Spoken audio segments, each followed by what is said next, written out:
Bonjour à tous, aujourd'hui j'ai le plaisir de vous proposer cette nouvelle clé, la clé 29 et 9e de la saison entre guillemets pratique, qui s'intitule la dimension nocturne. Alors, comme à l'habitude, on va procéder en 4 étapes. La première, ce sera de définir un petit peu ce qu'on entend par ce concept de dimension nocturne, pour être sûr qu'on soit sur la même longueur d'onde. La deuxième, ce sera la raison d'être, d'avoir une vie nocturne épanouie, son champ d'application. 3, on verra une quinzaine de techniques pour favoriser le sommeil et avoir une dimension nocturne épanouie. Et enfin, on terminera par une quinzaine, de la même manière, de conseils pour justement vous amener vers une vie nocturne agréable. Alors, comme vous pouvez le voir, j'ai volontairement voulu faire cette vidéo en pleine nuit. Donc là, il est présentement 4 heures du matin. Et alors, juste petit bémol, certains vont penser, ah, il se couche tard. Non, c'est plutôt l'inverse, je me lève tôt. Donc c'était volontairement un petit jeu pour... alors vous allez me dire, ouais, mais qu'est-ce qu'on en sait qu'il le fait à 4 heures? Oui, rien. Enfin, peut-être quand même ma voix. Et aussi mon visage qui doit être un petit peu chahuté. Et donc c'est au saut du lit après une petite douche. Alors 4 heures du matin, c'est en général l'heure à laquelle je me lève, c'est entre 3h30 et 4 heures. Et en fait, justement, alors ça marque la première chose et on verra qu'il est sage de savoir se connaître, de s'écouter, etc. Alors, tout d'abord, débutons par c'est pas définition, mais disons ce concept de dimension nocturne. Alors, bien entendu, c'est lié au sommeil. Et pourquoi elle arrive, c'est la 9e clé, bien entendu, enfin de cette série de pratiques, parce qu'on termine un cycle. D'accord. Et en fait, la dimension nocturne fait partie aussi de l'éveil. Et il faut savoir quand même qu'il y a entre 35 jusqu'à 65% des individus, et notamment occidentaux, qui ont des gros problèmes avec la dimension nocturne. Ce qui sous-entend qu'ils ont des problèmes, et de là, forcément, un conflit, et c'est pas des nuits nocturnes harmonieuses. Alors que théoriquement, disons, l'approche peut être aussi justement très source de plaisir. On verra que personnellement, moi je dors très bien et j'adore dormir. Vraiment, c'est un truc. Et en fait, si vous voulez, ça fait partie aussi d'une complétude. Ça fait partie en fait d'une vision holistique, une bonne hygiène de vie, une bonne alimentation, des exercices, etc., etc. vont vous conduire à un bon état d'esprit, un manque de, si vous n'êtes pas stressé, etc., etc. La pleine conscience, la pratique de la méditation vont vous contenir, vous mener à une nuit épanouie, et de là, forcément, vous allez avoir plus de force et vous allez être plus en forme le lendemain, etc. Et à contrario, quelqu'un qui dort mal, forcément, c'est logique qu'il soit pas bien dans sa tête, dans ses pompes, dans sa santé, etc., etc., etc. Donc c'est le cercle vicieux, et nous, on va essayer d'inverser la tendance pour avoir un cercle vertueux. Alors, pas la définition, mais les deux axes très importants dans dans la dimension nocturne, tout d'abord, de quoi il s'agit? C'est très simple, c'est de prendre des forces, de se recharger les batteries en quelque sorte, justement pendant la nuit. Donc quelque part, la nuit, bon, on peut dire que c'est le pendant de la journée, c'est vraiment l'ombre et la lumière, c'est la montagne et la vallée, les deux sont nécessaires. D'accord. Donc une complétude implique nécessairement une harmonie aussi avec cela. Et je sais qu'il y a énormément de gens qui stressent, qui n'aiment pas parce qu'ils n'arrivent pas bien à dormir, ils font des cauchemars, ou bien les gamins à la base, beaucoup ont peur, ils préfèrent jouer qu'aller au lit, c'est vraiment un crève-cœur quelque part. Donc l'idée, ça va être progressivement justement de tenter de l'apprécier. Ça, c'est le deuxième axe, c'est-à-dire qu'en fait, vraiment, ça correspond aussi à notre deuxième journée. C'est la double face, la deuxième face d'une même médaille, et c'est surtout, on va voir que c'est extrêmement important, c'est très enrichissant, parce que ça constitue en quelque sorte la phase invisible de vous-même, c'est-à-dire que en fait, c'est la partie, c'est les racines en quelque sorte qui alimentent votre être, comme l'arbre de vie, et qui sont invisibles, mais qui jouent évidemment sur votre pouce, votre éveil, sur votre épanouissement, etc., etc. Alors, d'autant qu'en plus c'est lié avec votre inconscient, tous les refoulements, etc., les nettoyages qui ont lieu durant la nuit à travers les cauchemars, qui permettent de se libérer. Alors voilà, un petit peu pour le remettre dans un contexte. Ensuite, la raison d'être d'avoir une vie nocturne épanouie, c'est-à-dire que vous allez bien dormir, je pense que c'est assez simple, c'est Prendre des réserves, bien entendu, c'est se recharger, mais c'est surtout établir un lien avec votre inconscient. Pourquoi? Parce que le monde, c'est quoi? C'est le monde de l'invisible. Alors le monde de l'invisible, les différentes mondes subtils, corps subtil, monde subtil, d'accord? Votre corps éthéré, le corps du rêve, etc., le corps astral, etc., etc. Et aussi les mondes subtils, c'est-à-dire le haut astral, le bas astral, enfin cette fréquence énergétique auquel en état de veille traditionnel, vous n'avez pas trop accès. C'est un peu comme si vous aviez votre curseur sur FM et vous aviez que de la musique. Si vous voulez euh, atteindre, je sais pas, le sport ou les infos, il faut le mettre sur MW ou LW, Low Wave d'ailleurs en anglais. C'est quoi? C'est en fait c'est un câblage. Donc en fait c'est des fréquences, c'est des ondulations différentes, θ, etc. Ok, donc sommeil profond ensuite. Donc en quelque sorte, vous allez capter d'autres choses. Donc c'est l'exploration de mondes invisibles, mondes subtils. Déjà un. Ensuite, c'est aussi, ça permet de libérer les refoulements de la journée, les aigreurs, les énervements, etc. Ça permet le nettoyage. C'est comme une vidange. Il faut savoir qu'un cauchemar, c'est bon pour la santé.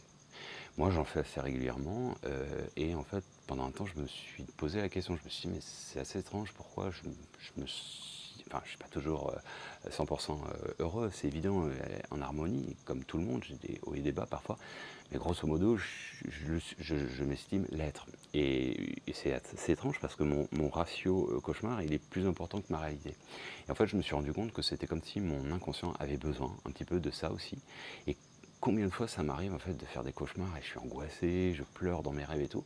Et puis après, je me réveille juste et je me dis, ah tiens, c'était juste un rêve. Et surtout, je me dis, ah tiens, je vais faire ça aujourd'hui, ça. Et dès lors, je me dis, ah merci la vie. C'est comme si j'injectais un petit peu comme un vaccin, un peu de la maladie pour apprécier d'autant plus la vie. Alors, c'est beaucoup plus subtil, hein, ça n'est pas que ça, mais c'est surtout, en fait, c'est le gros lâchage. En général, si vous avez des accès de violence, c'est vrai que quand vous avez des rêves comme tels, en fait, c'est bon, ça évite de passer à l'acte, hein, tout simplement. C'est le principe de refoulement et surtout, oui, se libérer de ces énergies. Alors, ceci, bien entendu, on l'a dit, hein, puiser des forces, hein, parce que si vous êtes en mode café, je sais pas, des stimulants, etc., bon, faut savoir que ça va pas durer longtemps, quoi. Et puis surtout, vous n'allez pas être équilibré. Quand quelqu'un est fatigué, il est plus créatif, il est plus réceptif. Moi, je sais que j'aurais pu la faire, vous allez me dire, avant de me coucher, en effet. Ça aurait été la nuit aussi, hein, il fait nuit à 7 heures ici, enfin 7 heures, 6 heures même, la plupart du temps. Et ouais, mais j'aurais été mou, parce que je suis pas du soir. Voilà, donc du coup, le soir, moi, je suis vraiment en mode observateur, quoi. Je contemple, mais je suis pas très réceptif, en fait. Enfin, je suis pas très entreprenant, etc. Bon, voilà, c'est se connaître soi-même, c'est ce qu'on va voir juste après. In fine, bien entendu, qui dit un bon sommeil, je vous ai dit une bonne santé physique, psychique, physiologique, etc., etc. C'est un ensemble systématiquement, bien manger, faire des exercices, etc. Tout ce qu'on a dit avant fait partie de l'éveil. Ok, c'est pas superflu, ça fait partie du process de vie et en plus on peut épuiser un certain plaisir. C'est le cinquième point, c'est dormir, c'est agréable. Personnellement, donc je dors pas énormément, mais je dors qualitativement. Et à chaque fois que je lis le soir, mais je suis trop content. Je suis vraiment limite excité, on terminera comme tel. Pas excité dans ce sens-là, je rassure. Enfin, pourquoi pas de temps en temps.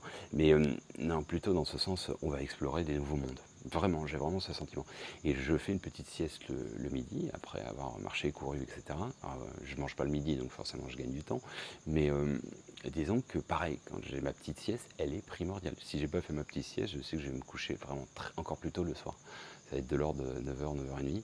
Et sinon, ouais, la petite sieste, elle est super agréable. J'adore me sentir. Alors, elle dure pas longtemps, hein, elle dure 20 minutes, une demi-heure, 45 minutes grand max. Mais j'adore ce sentiment de lâcher prise, de partir dans un autre monde, etc. Donc, se réconcilier avec ça, c'est aussi important parce qu'en effet, des gens qui vont vous dire ah je suis un bon dormeur, et ben c'est comme quelqu'un qui apprécie la bonne nourriture, un bon épicurien, la bonne bouffe. Oh j'aime bien dormir, et ben ouais c'est vrai que c'est super agréable. Vraiment c'est un truc, c'est bon bref. Alors voilà les trois points essentiels avant de débuter sur les techniques. Un, c'est ça dépend de chacun. Alors ça sert à rien de faire le mec, pareil quand je vous dis je me lève très tôt le matin, ça n'a pas été toujours comme ça toute ma vie, alors ça fait déjà un petit moment. J'avais cette discipline quand j'ai commencé à travailler, notamment quand j'avais 24 ans. Je commençais toujours à travailler vers 6 heures du matin. J'étais toujours, bon, c'était pour des raisons techniques aussi, j'étais à Paris, il fallait accéder pendant 1 heure là-bas, donc forcément si j'y allais plus tôt, puis j'aimais bien, on me foutait la paix et tout, il n'y avait pas trop de monde au départ, donc c'était plus une question d'efficacité. Et puis bah, c'est resté, puis après, fil en aiguille, c'est vrai que j'ai eu tendance à me lever de plus en plus tôt. C'est pas pour faire le même cool, du genre ah j'ai pas besoin de beaucoup de sommeil, c'est vrai. Alors c'est vrai que la méditation, les jeûnes et tout, font que je n'ai moins besoin de dormir. Alors cela étant, c'est pour ça que l'on en vient à ce truc de, c'est pas, il n'y a pas de schéma type, c'est que c'est personnel à chacun. Il y a des gens qui ont besoin de 6 heures, il y en a qui ont besoin de 8, il y en a peut-être de 10. Voilà, c'est le corps c'est comme les portions alimentaires. Il y a des gens qui vont juste manger petite, c'est des petits moineaux, quoi. Puis d'autres, ils vont avoir des plâtrés. Et pourquoi? Parce qu'ils se défendent, parce que leur métabolisme, ils puisent vachement, ils ont un cardio assez fort, etc., etc. Bon, tout ça, c'est personnel. Donc, mais c'est important de se connaître, de savoir. Donc, encore une fois, vous pouvez avoir besoin de 3 à 4 heures et c'est bon pour votre corps. Cela étant, moi je sais que j'ai pas besoin de beaucoup, j'ai besoin de 3 à 4 heures, peut-être parfois, mais parfois plus en fait. C'est-à-dire qu'en fait, une fois tous les 3 mois, une fois tous les 6 mois peut-être, je vais me taper, mais genre un marathon quoi. Ça va être, je vais dormir 12 heures, 14 heures jusqu'à 17 heures. Donc c'est énorme, c'est vraiment, c'est parce que comme si peut-être je cumulais, je ne sais pas. Mais en l'occurrence, voilà, bon, je fonctionne comme ça. Ça ne veut pas dire que je me lève peut-être sur un mois, tous les jours à 4 heures en effet, mais peut-être une fois, enfin je ne mets jamais mon réveil en fait. Bon, c'est un luxe, hein, vous allez me dire, mais enfin, si j'ai un impératif, je le mets en sécurité. Si je sais que je dois partir, je sais pas, les samedis à l'orphelinat, bah, je sais que je dois partir d'ici à 7 heures, donc je le mets comment dire, en truc de sécurité à 6 heures, mais je sais que jamais j'en aurai besoin, quoi. Bref, donc tout ça pour dire se connaître, ça c'est un primordial de savoir ce dont on a besoin, ça dépend de chacun. Donc savoir s'écouter, d'écouter son cœur, d'aller à des moments où vous vous sentez fatigué, ça c'est, enfin, d'aller, c'est comme manger sans appétit, hein. Mais aller au lit et savoir qu'on va y passer 3 heures, c'est angoissant et c'est vraiment pas une des techniques. On va voir que celle-ci elle est à bannir. Ensuite, apprécier. Apprécier, oui, c'est un plaisir et se rabibocher avec l'idée de sommeil, c'est important. Alors, débutons par les techniques. Alors, une quinzaine, bon, certains vont être un petit peu standards, vous m'en excusez, c'est juste des petites redites, mais tant pis. Alors, évidemment, les petits conseils de grand-mère, tout ce qui est, alors, c'est pas tisane, parce que tisane c'est excitant, mais plutôt tout ce qui est infusion. Les infusions, alors la verveine en l'occurrence, ces petits trucs que vous pouvez trouver ou faire vous-même. Alors, vous en trouvez plein sur internet, des petites recettes, etc. La verveine fonctionne. Bon, c'est très soft, hein, c'est très minimisant, c'est pas un effet énorme. Alors, sinon, après, il y a des petites techniques aussi comme telles. Une pomme. Manger une pomme après le repas permet de digérer, donc on évite les fruits, hein, comme on l'avait vu sur l'alimentation juste après le repas. En revanche, la pomme, permet de digérer, et avant de dormir, c'est vrai que ça a une vocation à stimuler la mélatonine qui va, entre guillemets, permettre, enfin c'est l'hormone du sommeil, hein, qui va permettre d'être dans un état d'aller au lit, enfin de dormir plus favorablement. Alors, un truc qui marche très très bien, enfin selon moi, hein, enfin je l'expérimente, c'est tout ce qui est à base de lavande. Ok, la lavande, alors sous différents aspects, alors soit vous de manière, je sais pas, des sprays que vous pouvez trouver, je sais pas, dans les petites boutiques et tout, bio ou autre, des petits sprays que vous mettez sur votre oreiller, ou bien, bah ça c'était le truc assez archétypal, peut-être quand vous étiez enfant, moi j'avais ça aussi, ma mère faisait, enfin soit on achetait en Provence, ou bien elle le faisait avec juste la vraie lavande, un petit sac, etc. Vous le mettez sous le lit, etc. Alors, le petit sac, il marche pour les gamins surtout, c'est pas très fort, hein. Le spray, ça marche un peu plus. Et après, il y a un autre palier. Alors là, je vous dis franchement, ça marche du feu du Dieu. Je l'ai expérimenté avec modération. C'est quoi? C'est une tisane à base de lavande. En gros, vous faites quoi? C'est très simple, hein. Vous infusez de la lavande. Donc, de la lavande que vous pouvez prendre, je sais pas, dans n'importe quel champ si vous êtes en Provence et autres. Et alors, moi, je le faisais beaucoup en Chine. Bon, et en fait, vous mettez juste de l'eau chaude. Alors, je vous dis franchement, le goût est dégueulasse, hein. C'est vraiment pas bon. Vous avez l'impression, je suis désolé, mais vous avez l'impression de boire du déodorisant pour toilette. c'est reluisant, vous allez me dire: «Ah, il est très vendeur». Non, je vous le dis à l'avance. Donc vous pouvez mettre un peu de miel aussi, ça évite d'avoir un goût un peu, alors c'est pas top, c'est pas à vomir non plus, c'est pas super agréable, d'accord? C'est pas les petits trucs, petite tisane, vous êtes content de la boire et cetera, non. En revanche, il faut bien le doser, faites-le alors au départ avec une petite cuillère à café, et vous le dosez sur plusieurs jours, OK? Parce que sinon, honnêtement, moi je l'ai fait au départ, grosse cuillère, j'en avais mis trop, mais j'étais vraiment, je vous promets, j'étais abattu devant la télé, je me suis endormi et j'ai dormi mais comme un bébé, mais genre, mais trop en fait. Limite comme quand on prend un somnifère, je me suis réveillé le lendemain, j'avais l'impression d'être boursouflé, d'avoir la gueule de bois et cetera, et je me souviens, j'en avais parlé à un collègue, il m'avait dit: «Ouais, attends, il déconne», enfin, il en rajoute quoi. Et il avait essayé avec sa compagne et il m'avait dit la même chose. Il m'avait dit: «Putain, mais j'étais sur mon canapé, on s'est endormis, mais comme des masses devant le canapé, ça nous arrive jamais, enfin dans le canapé, pardon, ça nous arrive jamais, et cetera». C'est vraiment, vraiment, vraiment efficace. Alors bien le doser, petite, enfin faites à votre guise, mais moi je préconise au départ juste comment dire, une petite cuillère à café, d'accord? Et puis après, si on en a besoin de plus, voilà. Et notamment les insomniaques, ils vont dire: «Ouais, attends, ça marchera pas avec moi». OK, faites en fonction de ce dont vous avez besoin. Mais ça marche bien. Ensuite, il y a une petite recette miracle, de la même manière que j'ai essayé, qui fonctionne très, très bien aussi. C'est quoi en fait? C'est vous prenez une demi-cuillère à thé ou à café, et avec de la cannelle. Alors de la cannelle plus, mais c'est la composition, hein, qui fonctionne. De la cannelle plus du citron, ok, plus de l'eau chaude, plus un petit truc, une tisane si vous voulez, agrémenter avec le goût. Mais surtout, en fait, le truc c'est du citron, de la cannelle en poudre, plus de l'eau chaude et également du miel. Et vous le laissez reposer pendant 10 minutes et ensuite vous le buvez peut-être une vingtaine, trentaine de minutes juste avant d'aller au lit. Alors pas trop, sinon après vous allez vous réveiller la nuit pour aller uriner. Bon, ça peut être aussi une technique, on le verra pour le voyage astral, parce que bon, on reverra ça dans la dernière, la 40e clé, mais là à ce stade c'est pas l'objectif de vous réveiller la nuit si vous avez des problèmes de sommeil. Mais ça, honnêtement, ça fonctionne déjà pas mal. Mais la tisane, je crois qu'elle est encore plus forte. Mais je vous invite à faire le test, chacun, ça dépend des métabolismes. Alors la cinquième, c'est de prendre, alors il y a différentes substances que vous pouvez prendre, de la mélatonine. Alors c'est pas naturel, hein, parce que c'est des petits cachets, mais vous pouvez les trouver dans des trucs bio, etc. Ça marche pas mal, ça vous met en condition. Alors c'est pas un somnifère, parce que les somnifères, ça vous fout la claque, ça vous défonce, et le lendemain vous êtes tout vaseux et vous n'êtes pas bien, parce que c'est pas une bonne qualité de sommeil. Vous savez, c'est comme quand les gens sont bourrés, ils dorment 12 heures. Bon, ils se réveillent, ils ont encore plus la tête en vrac, ils sont pas bien dormis. C'est pas un bon sommeil, c'est pas un sommeil réparateur. En plus, ça détruit le sommeil paradoxal, donc ça, à pas dire.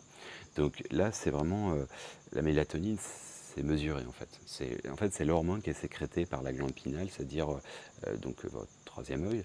C'est un organe, hein, c'est pas une fantasmagorie. Et en fait, ça permet de réguler ce qu'on appelle les cercles circadiens. Okay, c'est les cercles du sommeil.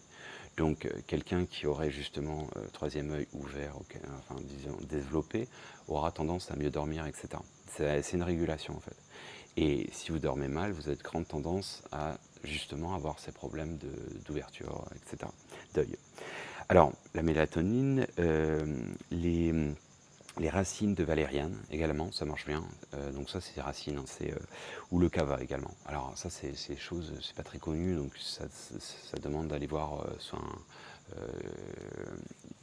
une herboristerie, ou bien je sais pas, un botanique, ou je sais rien, des magasins ou sur internet de plantes, de choses bio, etc., etc. Bon, je sais que ça fleurit un petit peu partout dans les pays occidentaux, donc vous ne devriez pas trop avoir de mal, et surtout sur internet, à en trouver. Mais ça fonctionne pas mal en fait. Ensuite, alors bon, là c'est plutôt ces techniques de grand-mère, on va dire des recommandations. Ensuite, on va pas plus passer à ce qui est, pas de rituel, mais plutôt de techniques opérationnelles. Alors, la première, enfin, sixième, on va dire, de la série, mais vous allez me dire, il est rigolo lui, et volontairement, c'est compter les moutons. Alors vous allez me dire, ah bon, ouais, justement, j'ai voulu la garder. Tout simplement parce qu'en fait, pourquoi on dit ça aux gamins en fait? Compter les moutons, parce qu'en fait c'est le même principe que la pleine conscience, d'accord?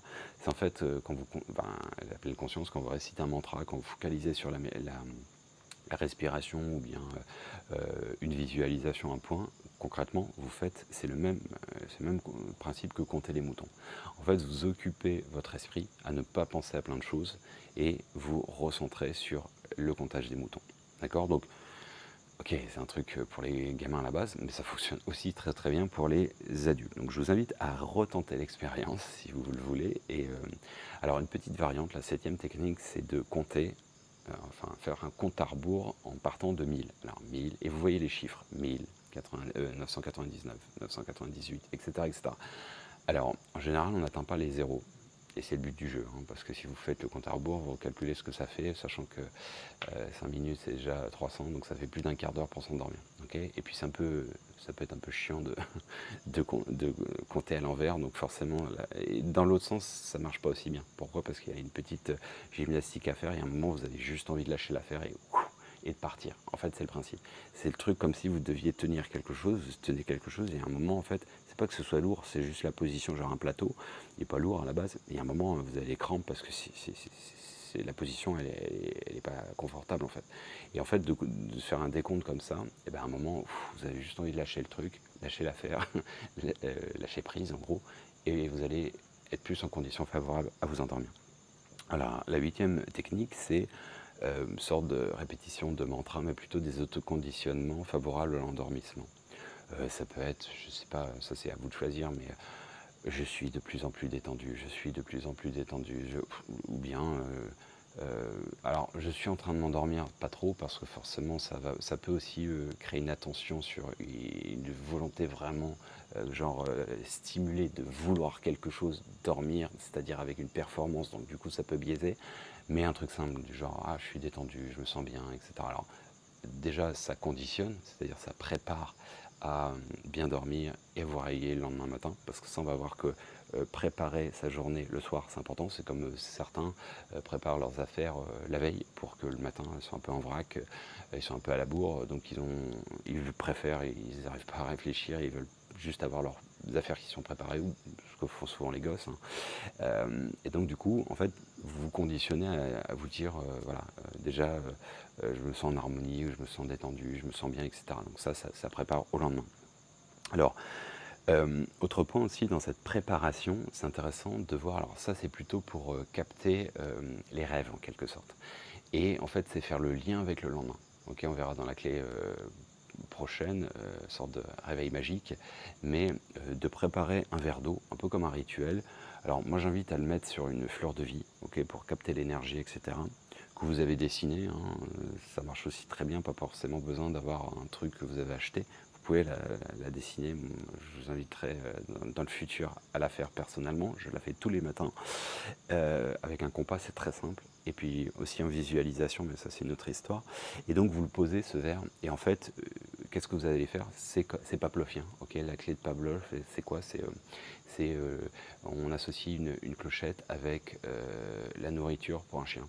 Okay, et donc du coup, dès lors qu'on va avoir la cloche qui retentit plus tard, le chien va saliver. Donc c'est le même principe. Vous associez le verre aux bonnes conditions de votre sommeil, et surtout au fait que vous allez attacher en quelque sorte ce lien avec vos rêves. Comme ça, quand vous réveillez le matin, et ben, en fait, vous avez en revoyant ce verre, vous avez une capacité à ce que les rêves ressurgissent.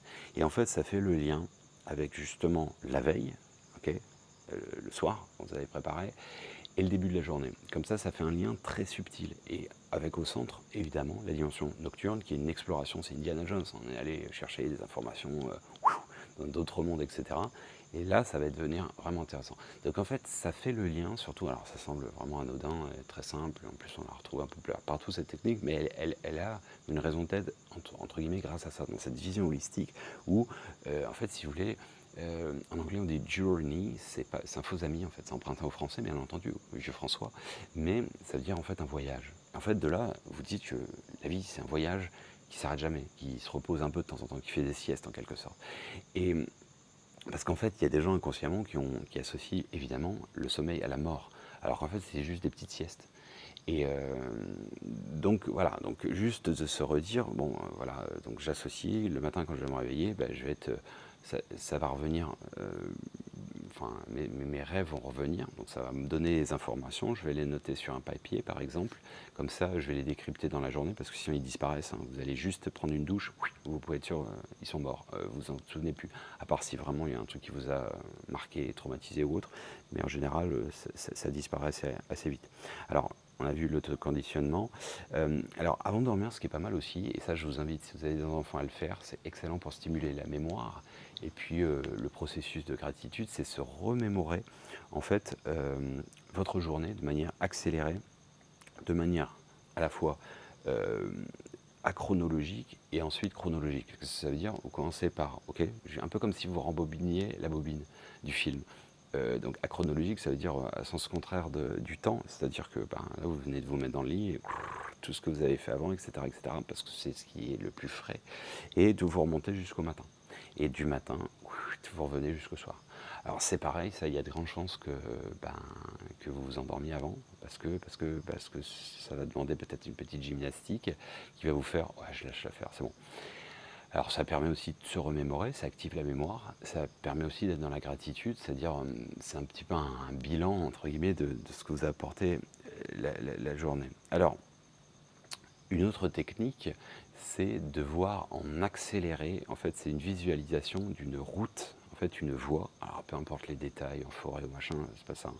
Une route, ça peut être une autoroute, ça peut être et vous visualisez par exemple d'être en voiture, en moto, peu importe, mais vraiment, l'objectif, c'est de le voir en accéléré, comme quand on voit parfois à la télé, dans un clip, ou j'en sais rien, ou un truc qui a été accéléré. Donc, comme si c'était impossible, limite, de suivre la trajectoire, et vous savez que ben, si c'était pas, entre guillemets, une fiction, c'est très dangereux. Comme si vous avez fait un énorme excès de vitesse, mais enfin, même improbable, quoi. C'est vraiment le truc où vous êtes à 300 km/h, et vraiment, vous voyez cet effet, et ça, en fait, c'est un effet tout simplement hypnotique, et qui va en fait poser votre conscience, et la vitesse va créer en fait une espèce de transe et de une sorte de petite hypnose légère qui va vous conduire progressivement dans le chemin, dans les bras de Morphée en quelque sorte.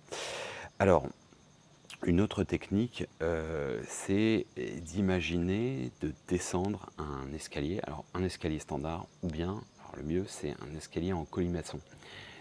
C'est-à-dire, en fait, il y a la notion de spirale de vie, d'ADN, d'activation de l'ADN, aussi du nombre d'or, etc., etc. Donc, bon, si on outrepasse cette dimension un petit peu métaphysique et plutôt occultiste et géométrie sacrée, rien que le fait, en fait, le colimaçon, enfin, il donne un, un mouvement organique, naturel, comme je vous ai dit, l'ADN. Et en fait, la sensation de descendre, en fait, c'est de descendre dans une relaxation, dans votre inconscient. C'est pour ça qu'on fait beaucoup ça en hypnose, auto-hypnose, hypnose, ce schéma, de se sentir descendre. Alors justement, ce qui est bon, si vous avez l'occasion, moi, à l'époque, je me souviens, quand j'ai beaucoup travaillé là-dessus, c'était pareil. Et puis ensuite en Chine. En Chine, les buildings, c'est minimum 30 étages, hein. Donc, bon, j'ai eu habité au 28e. Alors, faut pas que l'ascenseur soit en panne, bien entendu. Mais je me tapais de temps en temps les escaliers. Mais vraiment, alors j'ai fait aussi en montant pour l'exercice, mais surtout descendre. Et justement, parce qu'en fait, quand vous tapez 28 étages, je vous promets que vous êtes dans un autre état aussi. Mais c'est surtout, c'était pour avoir en fait une mémoire visuelle et sensorielle. C'est-à-dire vraiment, quand je recréais ce schéma le soir, je me revoyais en fait dans la situation. Je l'avais fait énormément. Je vais vous donner un simple exemple. Quand vous faites par exemple des activités que vous ne faites pas tout le temps mais qui sont marquantes, type le ski ou je sais pas le kayak, ou quand vous allez un gamin ou avec vos gamins dans les aqualands, les aqualudes, je sais pas, les trucs avec les toboggans dans l'eau, et bien en fait le soir, avant de dormir, vous avez une espèce d'impression où vous le refaites en fait. Vous voyez en fait encore dans vos lits en train de pagayer ou j'en sais rien, ou si vous avez fait de l'aviron, etc., ou du rafting. Mais en fait, ça vous a marqué. Et ben, c'est le même principe. Si vous l'avez vraiment fait pas mal de fois dans la journée, le fait de descendre, en fait, vous allez être plus enclin à le faire. Et cette visualisation va vous amener progressivement à une forme de relaxation en vous. Alors, c'est subtil, hein, c'est pas aussi fort qu'un coup de massue ou un somnifère, j'en suis bien conscient. Alors évidemment aussi la respiration, alors l'hyperventilation y conduit, hyperventilation et après on redescend. Alors sinon, surtout, évidemment, celle qui fonctionne le mieux, c'est bien entendu, c'est la réduction des amplitudes. Alors l'amplification, enfin normalement l'amplitude elle est comme ça, ok, donc inspire, expire.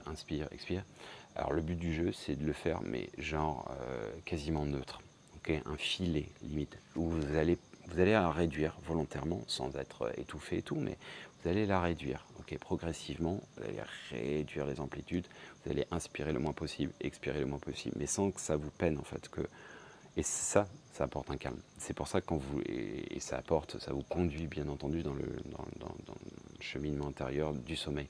C'est pour ça que quand vous levez le matin, en général, c'est assez rare que vous soyez, vous respiriez comme ça de manière saccadée. En général, c'est très très neutre. C'est le même principe. Donc, vous pouvez le faire dans l'autre sens, c'est-à-dire réduire votre respiration, consciemment, pour justement, ça va vous amener un calme, une sérénité, et ça va vous emmener évidemment dans le cheminement du sommeil. Alors, bien entendu, la méditation, alors de manière globale, évidemment, la pratique quotidienne dans la journée de la pleine conscience, donc la pleine conscience figée ou bien la pleine conscience au quotidien, ainsi que la méditation, amène forcément à une qualité de sommeil bien plus importante. Ça, c'est indéniable. On verra aussi sur l'exploration plus profonde de tout ce qui est voyage astral. Ça permet aussi notamment les rêves lucides. Quelqu'un qui pratique la pleine conscience régulièrement a beaucoup plus tendance et facilité à faire des rêves lucides, c'est-à-dire d'être plus ou moins conscient dans ses rêves pour exploiter encore plus le jeu, le jeu de la vie. Alors, donc, mais sinon, de faire une petite méditation avant de dormir, où vous videz l'esprit, c'est-à-dire les techniques qu'on connaît, hein, focalisation sur la respiration, ou sur un point, ou sur la récitation d'un mantra, peu importe la technique, mais vous videz, mais pas longtemps, hein, vous faites juste 5 minutes, 5, 10 minutes, etc. Ça suffit pour vous mettre ensuite au lit. Ou vous pouvez le faire allongé, parce que souvent allongé, si ça vous conduit dans le sommeil, c'est encore mieux. Donc ça, je vous invite à le faire. Alors notamment dans ce schéma, ce qui est intéressant, c'est notamment tout le process d'hypnose ou d'endormissement, c'est de se sentir, alors vous pouvez aussi vous autoconditionner et de vous sentir être une masse. C'est-à-dire qu'en fait, vous allez visualiser tous les membres, chacun d'eux. Alors évidemment aussi la pressurisation, chacun des membres, vous faites un par un, ok, comme ça vous allez détendre en fait le corps. Comment on détend un corps? En le contractant. Donc ça individuellement, chacun de vos membres. Et puis ensuite, également en fait, c'est de se sentir pesant, c'est-à-dire vous êtes genre une masse, vous pesez une tonne, vous êtes une sorte de cheval mort, c'est-à-dire un hippopotame, quoi. Vous êtes vraiment genre bouger ensuite un membre, c'est genre la mission, quoi. Et ça, c'est pareil, c'est un ancrage dans le sol, dans votre corps, qui va vous permettre justement de vous évader en quelque sorte. Alors c'est aussi une des techniques qu'on utilise en hypnose, en auto-hypnose, et aussi dans le processus de voyage astral, qu'on verra, je vous ai dit, dans la clé 40. Alors, ensuite, évidemment, tout ce qui est musique relaxante, alors, pas du hard rock évidemment, mais une musique relaxante avec des ondes des fréquences particulières, par exemple θ ou autres qui favorisent en fait le sommeil. Alors celle qui favorise le mieux, donc θ, c'est entre 4 et 7 Hertz. Et celle qui fonctionne le plus, c'est entre 0,1 et justement 4, c'est juste avant.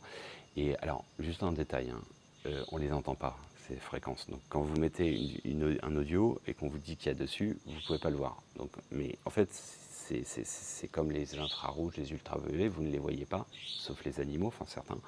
Mais voilà, ils peuvent être là. Donc forcément, dans la méditation guidée qu'on vous propose, on en a mis. D'accord? Donc vous n'allez pas consciemment. Alors il y a de la musique, évidemment. Et ensuite, ne vous dites pas, ah tiens, j'ai entendu les ondes. Non, c'est pas possible de les entendre. D'accord? Donc ça, c'est voilà, c'est comme la notion de fréquence 432, etc. C'est une sorte de métronome. C'est comme si vous disiez, ah j'ai accordé ma guitare, je ne sais pas, en la, ou enfin, je sais pas, c'est une fréquence parmi tant d'autres. Bon, petit aparté.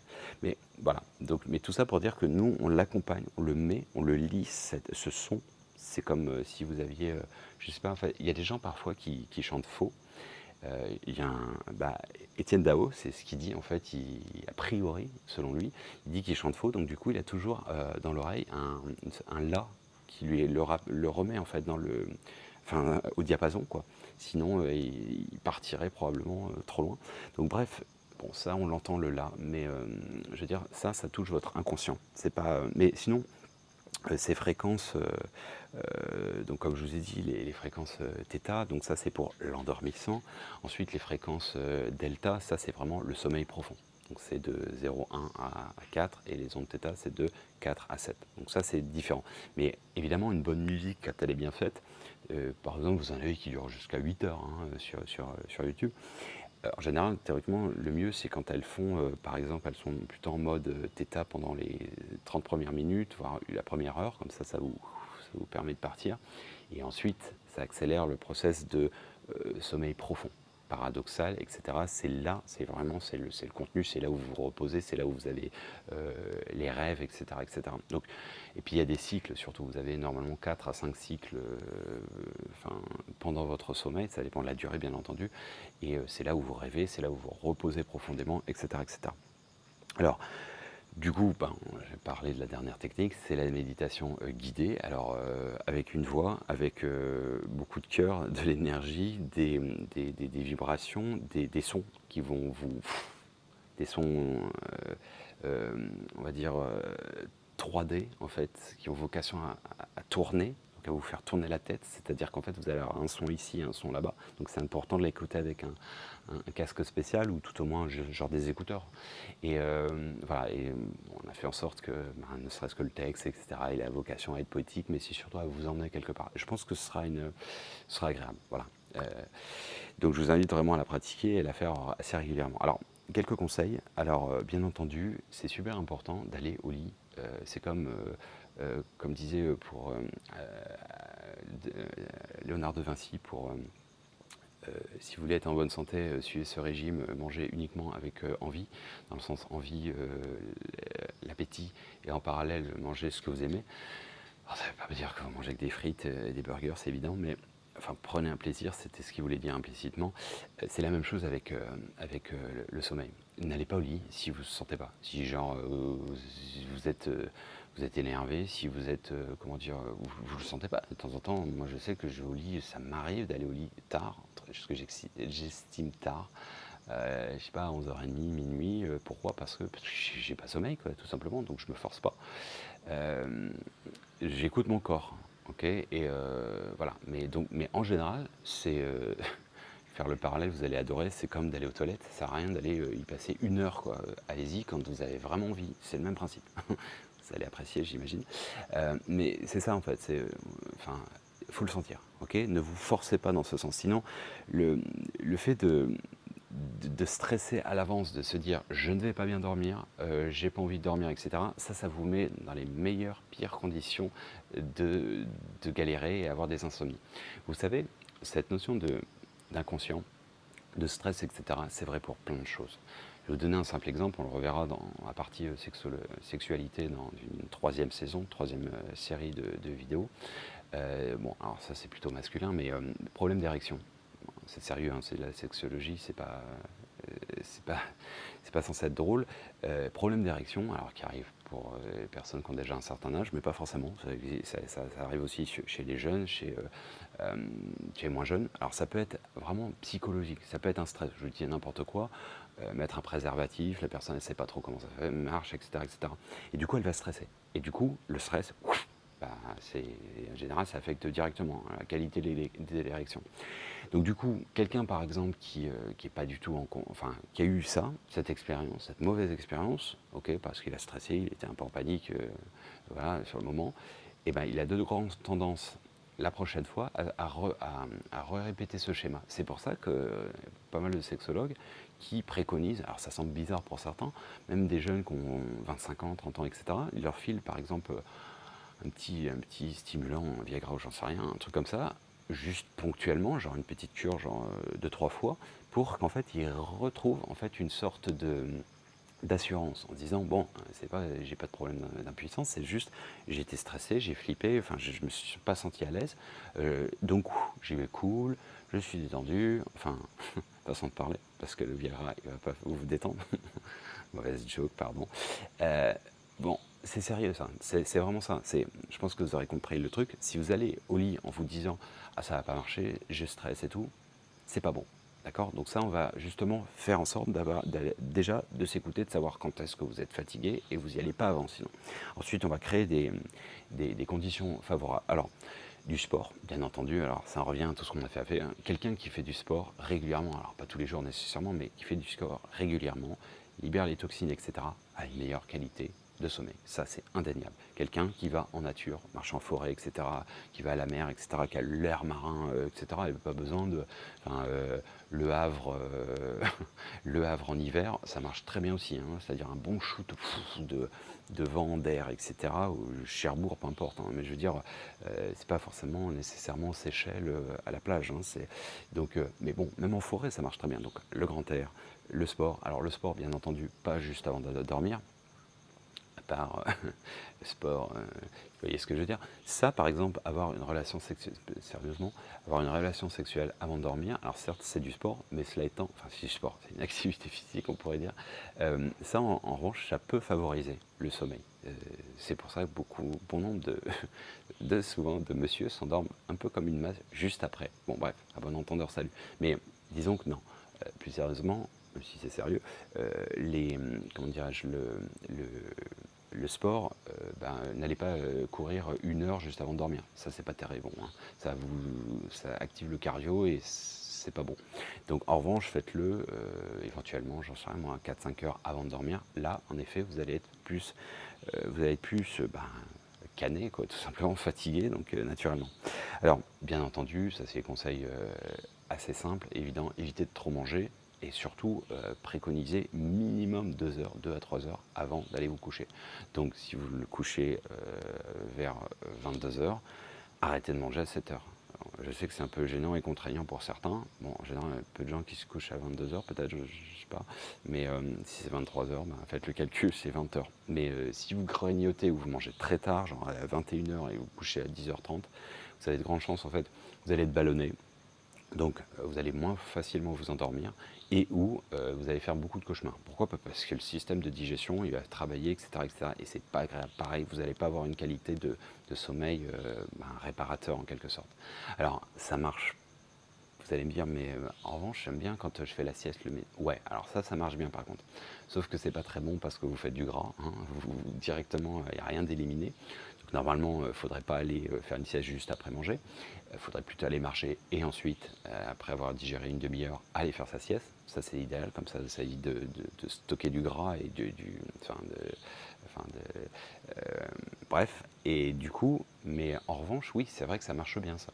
Ça marche bien, en général, la digestion vous abat. Souvent, juste après déjeuner, une réunion, alors ça, évitez quoi, c'est le meilleur truc, soporifique, surtout quand la réunion est chiante, ou je sais pas, quelqu'un, c'est pas forcément intéressant, mais ça peut être intéressant. Et j'ai déjà eu des sessions à l'époque où je mangeais encore le midi, même d'être intéressé, mais d'avoir vraiment l'œil qui tombe, mais c'est atroce quoi. Genre la personne, elle vous parle et vous êtes là comme ça, et ça fait vraiment manque d'intérêt, manque de respect, etc., etc. Bon bref. Donc, mais ouais, ça marche bien en général aussi ça. Donc voilà. Donc, mais évitez évidemment normalement de, comment dirais-je, de de trop manger minimum 3 heures avant de dormir. Alors ensuite, bien entendu, éviter l'alcool, les drogues, ça va de soi. Alors vous allez me dire, ah, ça marche bien. Ah ouais, ouais, ça marche bien, sauf qu'en fait, ça marche bien surtout quand... en fait, ça marche bien pour vous endormir, en général. Mais vous allez vous réveiller pendant la nuit. Et donc, en fait, ça marche bien, ça va vous mettre dans un schéma de sommeil. Cela étant, c'est très mauvais pour le sommeil réparateur et le sommeil paradoxal qui est à l'origine des rêves. D'accord?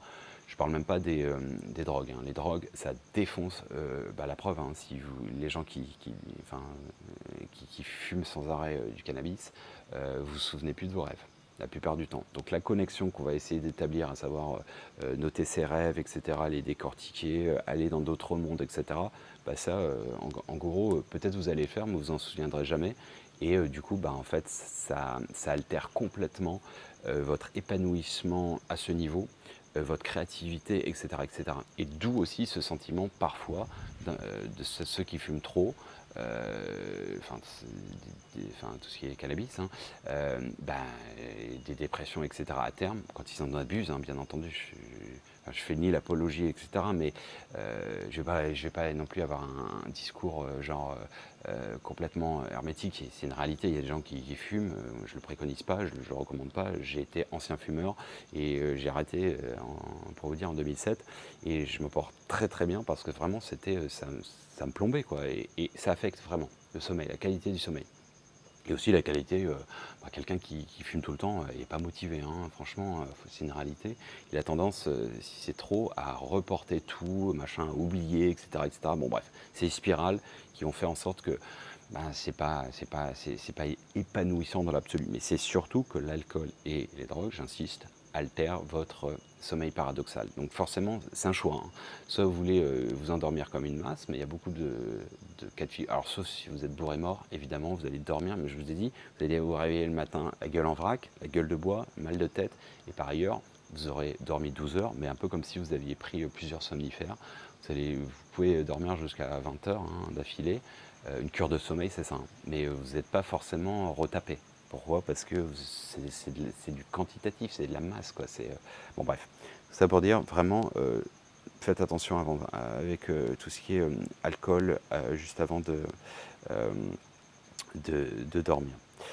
Alors, cure de lumière. Alors, la luminothérapie, moi j'en ai souffert quand j'étais gamin. Je vais vous dire, j'ai choisi le commerce pour deux raisons. La première, euh, la première, c'était pour aller à la rencontre du monde, okay, découvrir les cultures, etc., etc. Donc voyager, à la base, j'aurais pu faire du tourisme aussi, mais et par ailleurs, c'était la quête de la lumière, la quête du soleil et la quête de la lumière. Et c'était très profond, c'était très probablement dans mon inconscient, mais j'ai souffert énormément. Je viens du Nord à la base, donc le soleil, on l'avait plutôt dans le cœur, on l'avait pas. Et j'ai vraiment manqué physiquement. Mauvaise respiration plus manque de lumière a vraiment créé du spleen quand j'étais gamin. Donc voilà, c'est sérieux. Enfin, je veux dire, et j'ai fait beaucoup de luminothérapie justement pour remédier à ça. Et la luminothérapie, il n'y a pas enfin, j'avais des lampes et tout à l'époque. Et vous voyez, par exemple, ça, évidemment, vous doutez bien que je suis dans le noir, donc la luminothérapie, ça marche très bien. C'est-à-dire qu'en fait, vous mettez devant une lampe et vous fermez juste les yeux et juste 15 minutes. Si vous n'avez pas évidemment le sommeil, vous n'habitez pas dans un endroit qui est propice à ça, mais cela étant, oui, ça marche très bien. Et en fait, pourquoi? Parce que ça active la glande pinéale, ça active enfin, la bonne circulation, en fait, enfin, ça permet la fluidité des cercles circadiens et des cycles circadiens, et ça vous permettra une meilleure activité nocturne, et ça permet de vous endormir beaucoup plus favorablement. Alors, ça active la glande pinéale et le troisième œil. Alors, aussi, évitez évidemment les tablettes, enfin toutes ces choses-là, parce qu'en fait, c'est une émission de lumière. C'est pas encore la même chose quand vous avez un petite tablette, je ne sais plus comment ça s'appelle, enfin les, les livres, les livres en e-book en fait. Vous savez, c'est pas une lumière en fait qui vous est envoyée. Donc ça, c'est pas encore la même chose. Mais les tablettes, les téléphones, etc., c'est à bannir une demi-heure avant de dormir. Pourquoi? Parce que ça vous stimule, ou un ordinateur, hein, c'est pas bon, tout simplement. Ça, c'est vraiment important si vous voulez pas évidemment être trop affecté et avoir des problèmes pour vous endormir. Alors, évitez évidemment les activités stimulantes, ça on l'a vu. Surtout, et un simple conseil, ne regardez pas vos mails le soir avant de dormir. C'est le meilleur moyen pour cogiter toute la nuit sur un collègue qui vous a envoyé un truc, un patron qui vous fait chier parfois, ou je sais pas, un truc qui va vous contrarier. Ça, c'est pas bon. Et malheureusement, c'est pour ça qu'il faut aussi savoir se paramétrer, savoir gérer son téléphone. C'est ça aussi, hein, le fait qui est oppressant dans notre vie, c'est qu'on a des notifications sans cesse. apprenez à mettre votre portable en mode avion et vous allez planer. Non, sérieusement, le mettre off, ou moi le soir, je vous ai déjà probablement expliqué, à 20 h, je ne suis plus disponible. Et pourtant, je suis chef d'entreprise pour 2 sociétés. Je suis professeur enseignant, donc j'ai censé avoir. Non, à 20 h, c'est fini, vous ne me trouvez plus. Et aussi, même pourtant, j'adore, on a des groupes chat avec des potes et tout. Mais il y a un moment, si je suis par exemple avec ma famille, si je dîne, si je regarde un film, j'ai pas envie d'être emmerdé tout le temps. Vraiment, j'ai envie de me focaliser sur quelque chose. Et je vous dis, vérifiez ces mails avant de dormir. Vous avez de grandes chances pour être contrarié, vous allez cogiter, vous allez stresser, etc. Donc évitez. Ça, c'est vraiment important. Du même ordre qu'on verra les matinées magiques, à bannir le fait de se réveiller et immédiatement faire comme la plupart des gens, regarder son téléphone, regarder les news, regarder ses emails, etc. Prenez votre temps. Les mails sont là, ils seront là demain. Ok. Les mails sont là, pas de rush, pas besoin de se jeter dessus direct. Sinon, enfin bon bref, on verra pourquoi dans la partie les matinales particulières, magiques. Alors, je vous invite véritablement, vous savez, c'est comme dans le fait de se préserver. Enfin, regardez les news, regardez les films d'horreur, regardez les polémiques sans cesse, les débats stériles, etc. Des trucs, des reportages sur le monde part en couille, l'économie va s'écrouler, la guerre c'est méchant, enfin tout ça, c'est pas, on s'en fout, on le sait. Et oui, ça fait mal, c'est l'hypersensible qui vous parle. 41 années de, enfin plutôt les 20 premières années de souffrance à pleurer sur l'humanité, etc. Ça ne veut pas dire que j'ai pas pleuré longtemps, hein. Sur les routes, pendant des années, de l'âge de 24 ans jusque pendant des années seul dans des bagnoles quand j'étais justement acheteur et j'allais dans des endroits reculés de la planète, au Bangladesh, au Pakistan, en Inde, etc., etc., pour des sociétés, j'étais pas patron, hein, et je voyais les conditions misérables de l'humanité. J'ai passé des heures et des heures à chialer, à me dire mais c'est quoi ce monde de merde, c'est quoi ce putain de système. Donc ça ne veut pas dire que je suis indifférent, hein, je suis au contraire, j'ai justement, mais j'ai canalisé cette émotion pour justement être pragmatique, c'est-à-dire avoir des actions correctives, etc. D'où tous mes ouvrages, etc., etc. Puis surtout, d'où les dimensions opérationnelles. Hein. J'attends pas, c'est pas que les bouquins, c'est pas que des belles idées entre guillemets, si tant est qu'elles soient belles. Enfin, pour moi, elles le sont, sinon je les écrirais pas. Mais c'est surtout agir, soit le changement que tu veux voir dans le monde, l'orphelinat, la DAS, enfin tout ce qu'on met en place ici, c'est de la pratique. Hein. Bon bref, tout ça pour dire, évitez. Ok, évitez ça avant de dormir. Enfin, avant de dormir, je veux dire le soir, dans l'absolu. Alors peut-être vous pouvez vous passer les news, je sais pas, pour bien digérer. J'exagère, mais enfin, mais quel est, enfin, préservez-vous. Moi, je vous invite 1 heure avant de dormir. Vous savez, bah, vous mettez, j'en sais rien, un beau reportage, Tistria, machin. Enfin, c'est beau, c'est harmonieux, et belle musique, et des beaux paysages. Enfin, entre autres, hein, j'ai cité la chaîne d'Anthony Chen, que j'apprécie d'ailleurs au passage. Mais comme il y en a plein d'autres, c'est-à-dire des reportages animaliers, des trucs de la BBC, Géo, j'en sais rien, des trucs planète, enfin des trucs qui sont beaux. Vous regardez ça devant votre écran, vous y êtes un peu, vous dites ah la nature, c'est beau, etc. Ou j'en sais rien, enfin des trucs un peu réjouissants, des trucs qui, parce que avoir des angoisses, enfin. Et si on est dans un schéma sans cesse comme ça, vous regardez les news en boucle, vous regardez que des trucs, des reportages de violence, alors, des trucs, et puis les médias ils adorent créer l'industrie de la peur. En même temps, les médias, c'est pas de leur faute, il y a une offre, une demande. Faut s'y arrêter, toujours de mettre la responsabilité. Ils ont des lignes directrices éditorialistes en fonction aussi de la demande. Okay, et je vais vous dire un truc, moi je le vois notamment, mes vidéos, etc., elles ne marchent pas autant que la polémique. Pourquoi? Parce que être en harmonie, l'harmonie, etc., et tous ces trucs-là, le truc, on va dire positif, ça intéresse beaucoup moins, je suis désolé de dire, c'est une réalité, beaucoup moins que tout ce qui est polémique, tout ce qui est à croire que vraiment l'individu préfère les casse-têtes, ok, les casse-têtes chinois ou autres, les casse-têtes, que genre la plénitude. C'est une réalité, hein, franchement. Bref, petit aparté, et à bon entendeur surtout, salut. Alors, Donc vraiment vous préservez par rapport à ça. Alors aussi, un autre truc qui fonctionne très très bien, alors et qui peut être archétypal, mais ça a toujours marché, préconiser une petite demi-heure avant, donc les tablettes on les oublie, et cetera. Lisez, c'est important, sur un bouquin papier ou je sais rien, comme vous pouvez avec votre liseuse, et cetera. Mais c'est bon. Pourquoi? Parce que ça calme, littéralement, ça calme l'esprit. Ça calme l'esprit, c'est bon pour la psyché, c'est bon pour l'imagination, c'est bon pour la créativité, c'est bon pour plein de choses, la lecture. Ok, ça permet aussi la structure grammaticale, etc. Ça permet d'être meilleur en orthographe, parce que quand on voit les commentaires, parfois, ça fait peur, ça fait un peu mal. Mais sans rentrer même dans ce détail, c'est vraiment ça détend, assez simplement. Alors, privilégiez aussi bon, la pleine conscience qui va vous mener au rêve lucide, hein, comme on l'a déjà dit. Les rituels. Alors, les rituels, qu'est-ce que ça veut dire? Ça veut dire petite lumière tamisée. Évitez les lumières d'hôpital chez vous. Vous baissez la luminosité progressivement. Ok, lumière tamisée, petite bougie, etc. Petite musique sympathique, un petit bouquin, etc. Enfin, mettez-vous dans un truc assez cool, calme, chill, comme diraient les gens cool. C'est important, un truc apaisant.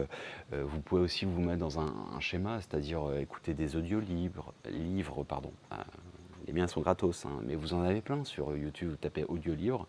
Je vous mettrai un lien pareil de Nicolas qui en propose plein, et de la même manière, enfin vous en avez plein qui sont accessibles gratuitement.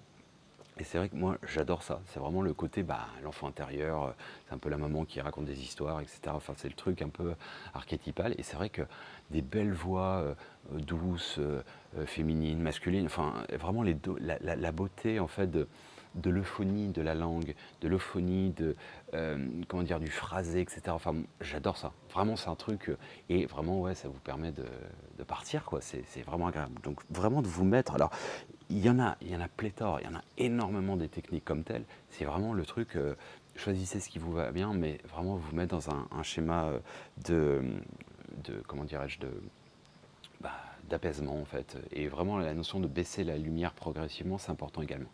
Alors, si vous voulez, avant de dormir aussi, si vous lavez avant de dormir, préconisez de finir sur une douche froide. Alors ça semble, ouais, ça va réveiller. Non, non, c'est le contraire. C'est l'inverse, hein.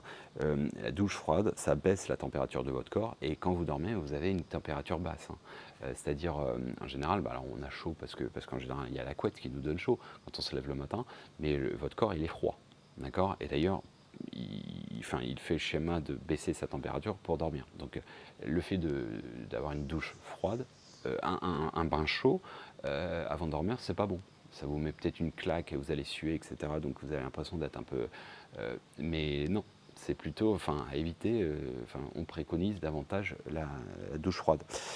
Alors, visualiser, alors c'est bon aussi de visualiser les points marquants de la journée. Alors voilà, et avec une notion de gratitude, c'est-à-dire merci pour ça. Alors, ça ne veut pas dire merci genre à tout, merci, mon patron il m'a mis une soufflante, etc. Non, en fait merci pour l'expérience que j'ai eue. Ok, vraiment merci parce que le patron là j'en peux plus, et là je vais changer de boulot, et ça m'a confirmé. Donc merci l'univers de montrer que voilà, ça correspond plus à mon moment de vie, je respecte machin. En fait, d'être dans cette gratitude objective, constructive, en fait, de se dire ok, merci la vie, elle a voulu me montrer ceci, cela, etc. Un petit peu comme une rétrospective que l'on a priori quand on passe au-delà, avec ce recul que l'on a bienveillant, de se dire ah d'accord, donc cette expérience de vie douloureuse, cette peine de cœur machin m'a amené à ça, ça, ça.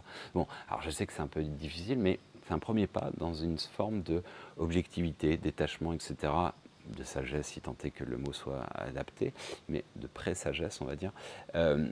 Donc voilà, donc c'est ça, d'avoir une espèce de rétrospective pour être aussi dans la gratitude, pour aussi avoir une notion d'action corrective. C'est-à-dire, ok, bon, j'ai fait comme ça, bon, j'aurais pu mieux faire, donc prochaine fois, si je ferai comme tel ou comme tel. Voilà, c'est vraiment des petits ajustements, et d'avoir vraiment ce sentiment. Je vous invite à lire l'ouvrage gratuit en audio aussi. Alors, il fait 27 heures, donc, pardon, 24 heures, pardon. Donc, si vous faites une demi-heure par jour, vous en avez pour 48 jours. Vous en avez pour un petit moment, un mois et demi. Donc, mais en fait, le grand-père explique, il a 90 ans, il est serein, il a l'impression d'avoir une complétude dans sa vie qui a été enfin, assez fragmentée. Et il dit en fait, moi j'aspire à aller au lit le soir, fatigué, avec le sentiment, ah merci la vie, je suis content, je suis fatigué, donc je vais dormir. Et au soir de ma vie, ça sera pareil. Et vraiment, j'aime, si je l'écris, c'est que j'aime cette métaphore, cette vision, cette philosophie, qui n'est pas propre à moi, hein, c'est ce que disent des gens, etc. Et je trouve que c'est important de se dire le soir, aller au lit en se disant, ouais, merci la vie pour...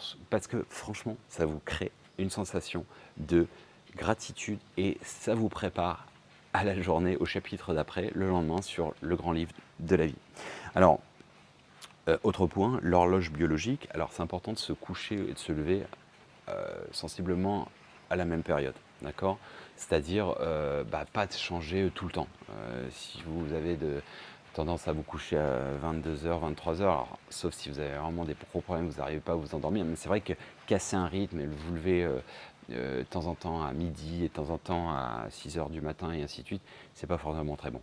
Donc privilégier de rester dans une forme d'amplitude, c'est pareil pour l'alimentation, de ne pas trop changer, parce que vous avez forcément une horloge biologique. De la même manière, vous pouvez vous paramétrer pour vous dire, voilà, je vais me réveiller demain à telle heure.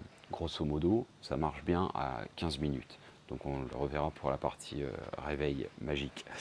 Et enfin, ouais, vraiment important, et on le reverra dans la dernière partie, dans la 40e clé, avec la notion de voyage astral, etc., d'explorer vraiment la nuit dans sa plus grande largesse, avoir une forme d'excitation à aller au lit. Alors quand vous êtes plus en paix, parce que vous avez arrivé mieux à dormir, que vous avez capté que c'est une simulation, c'est comme quand vous regardez un film d'épouvante, si vous êtes les cauchemars, c'est vrai que c'est pas super agréable, mais en l'occurrence, c'est un film d'action, hein, quoi. Vous êtes dedans et vous avez les sentiments en plus. Donc, mais c'est surtout qu'en fait, ça vous permette à terme d'établir un lien avec votre inconscient, c'est-à-dire notamment, munissez-vous un petit bloc-notes, un truc où vous allez pouvoir, pendant la nuit éventuellement, mettre un mot-clé, ou le lendemain, dès que vous avez au réveil, mettre des mots-clés pour les déchiffrer dans la journée.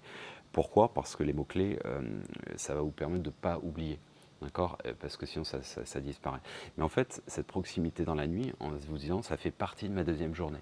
C'est Indiana Jones, on va explorer l'inconscient, il va y avoir des messages subliminaux, je vais peut-être avoir des flashs du futur, etc., qui va me permettre de m'angler sur des routes à prendre, etc., d'aller dans des sphères de conscience, d'avoir des expériences hors du corps, des expériences un peu mystiques, etc., ou des rencontres pas du troisième type, mais plutôt avec des ancêtres, etc., etc.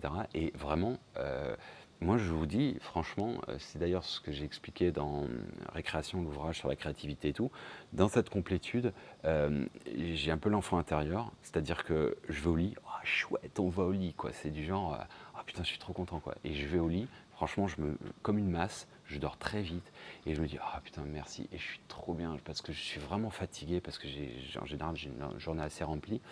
Et de la gratitude et le fait, et je dors, mais je sais que je vais partir. En fait, je suis excité de me dire, ah putain, génial, on va explorer des nouvelles trucs, etc., hein, des voyages astro, etc., etc., enfin des trucs un peu. Et j'en suis vraiment excité. Et ensuite, pour vous dire, parce que c'est lié, je me réveille le matin, la plupart du temps, je me réveille, je vous ai dit, à 3h30, 4h. Souvent, je pourrais redormir. Mais je me lève un peu comme un gamin, je vous dis, d'un seul homme, enfin comme un seul homme, d'un seul coup. Vraiment, c'est du genre, yeah, ouais, on va jouer, quoi. C'est vraiment le truc. J'ai plein de choses à faire, je le sais, et je suis excité, quoi. Je suis direct, pour le coup, ouais, je suis du matin, quoi. Et donc, bref, tout ça pour dire que c'est enchevêtré. Quelqu'un qui a un bon épanouissement dans la journée, normalement, aura un bon épanouissement pour sa nuit, etc. Voilà, je vous invite à méditer sur tout ça, mettre en pratique, faites à votre sauce, etc. Il s'agit d'une clé pour vous façonner votre passe-partout, pour ouvrir les clés de la conscience que vous souhaitez. Et comme vous le savez, tous les chemins mènent à Rome et au Dôme. À bon entendeur, salut.